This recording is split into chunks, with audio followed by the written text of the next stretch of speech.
Dua politisi sedang berdiskusi dan salah seorang di antara mereka mengajukan pertanyaan kepada rekannya.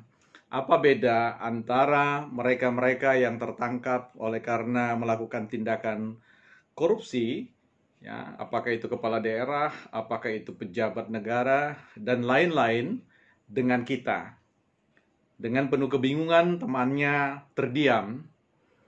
Lantas kemudian ia kepo, ingin tahu apa jawabannya, sehingga ia bertanya kepada temannya, apa jawabannya? Apa bedanya antara mereka dengan kita? Sang teman yang mengajukan pertanyaan mengatakan, bedanya sederhana. Mereka ketahuan dan kita tidak.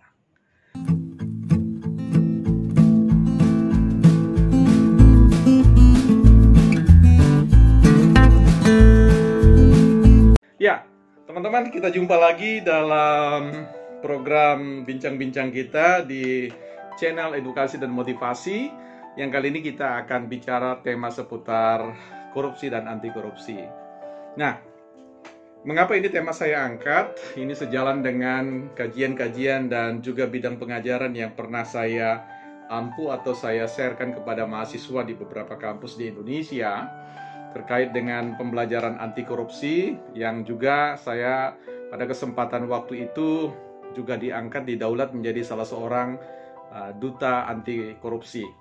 Nah, teman-teman sekalian, dalam proses sesi pembelajaran bersama dengan teman-teman, saya sharingkan terkait salah satu rumus ya korupsi, bagaimana sebuah korupsi itu terjadi, yang merupakan satu formulasi yang banyak diajarkan kepada kita semua bahwa ya korupsi, atau sebut saja formulasinya, rumusnya corruption it's the same monopoly plus authority without accountability ya. Jadi korupsi itu sama dengan rumusnya adalah monopoli, satu tindakan monopoli ditambah adanya otoritas kekuasaan, kemudian nir atau kurangnya atau ketiadaannya akuntabilitas atau bentuk pertanggungjawaban yang transparan.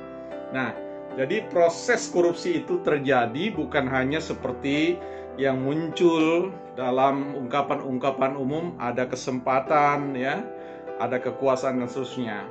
Tetapi kita berbicara bahwa proses ya korupsi itu terjadi ketika adanya monopoli kekuasaan ya, monopoli aktivitas yang biasa kita sebut dengan tender-tender atau lelang proyek dan seterusnya ya. Kemudian bagaimana orang yang memiliki otoritas itu dapat mengarahkan kepada siapa sebenarnya pekerjaan ini akan diserahkan, dan kemudian ada mahar atau ada imbal balik yang harus diserahkan atau di-sharing. Ini menjadi sebuah rahasia umum. Mengapa kita sebut sebagai rahasia umum?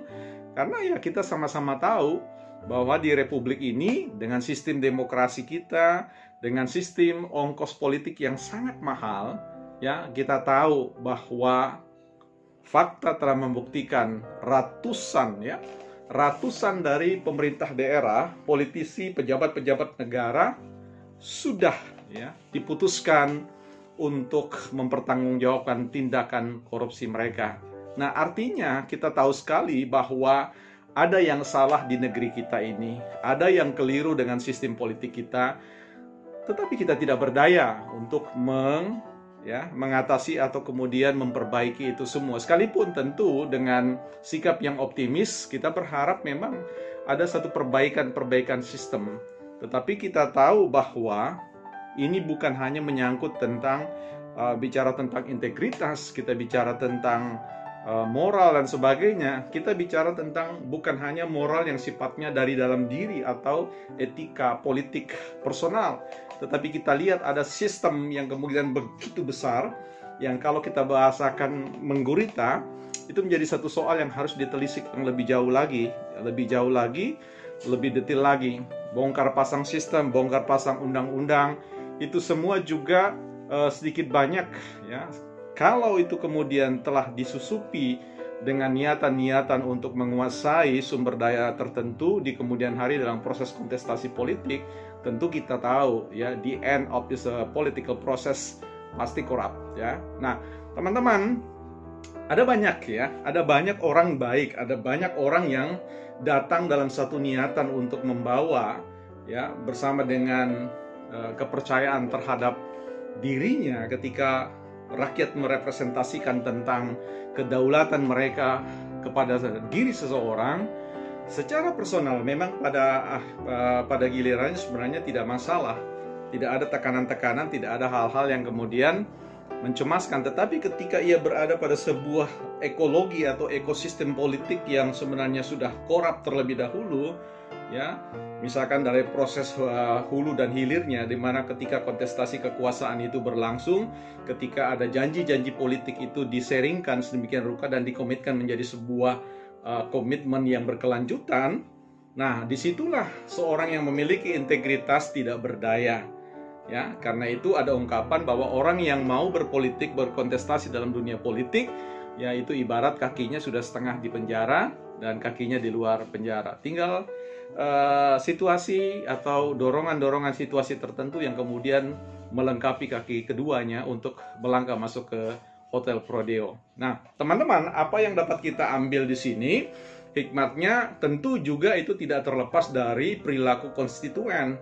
Perilaku di mana ketika bicara tentang kontestasi kekuasaan ada euforia untuk menadah ya apa yang orang sebut dengan serangan fajar, ya serangan mahar, serangan apapun itu yang kemudian dengan sederhana, dengan santai mengatakan bahwa ambil saja uangnya dan kemudian tidak usah pilih orang. Nah, jadi sebenarnya ini suatu ekologi corruption, ya, ekologi korupsi yang kemudian berkelindan, ya, saling berlapis, saling mengait, saling memberikan dorongan-dorongan untuk terjadinya proses-proses korupsi itu.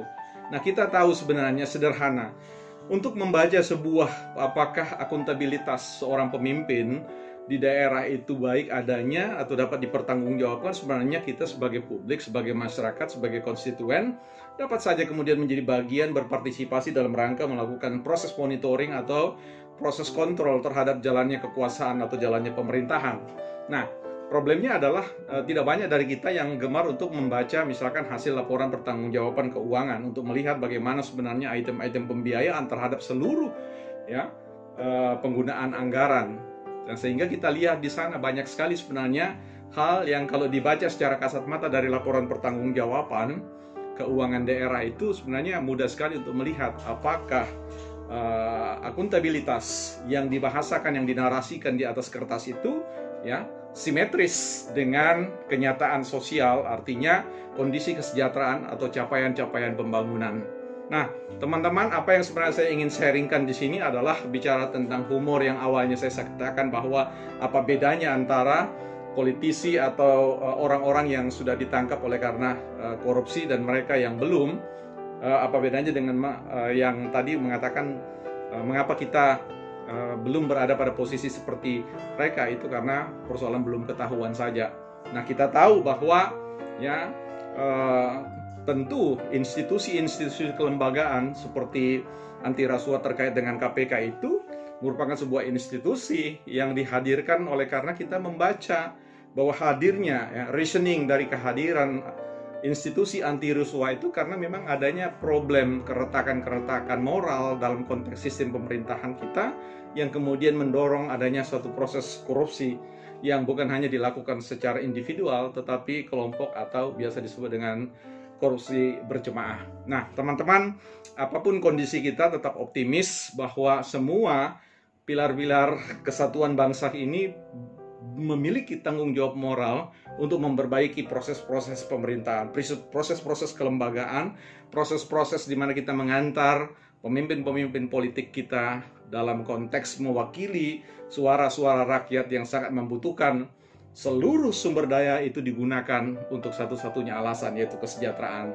kita semua. Nah, teman-teman yang masih belum ya ketahuan, yang belum tertangkap, usahakan Anda berhenti. Nah, buat teman-teman yang ada kepikiran untuk melakukan tindak korupsi, maka sebaiknya Anda berperang ya. Kalau kemudian yakin bahwa proses politik itu yang Anda masuki itu sangat korup ya, dan Anda ingin diundang untuk menjadi bagian dari ekosistem korupsi itu, saya kira Anda harus masuk pada kelompok yang lain yang akan ya melakukan advokasi terhadap kehidupan bangsa dan negara kita ini. Ya, teman-teman, nanti kita akan bahas dalam perkembangan-perkembangan terkait tema-tema di sekitar isu kebijakan, politik, kepemimpinan, dan banyak hal yang akan saya sharingkan di dalam channel ini. Kita jumpa di kesempatan yang lain. Salam hebat dan salam Trio.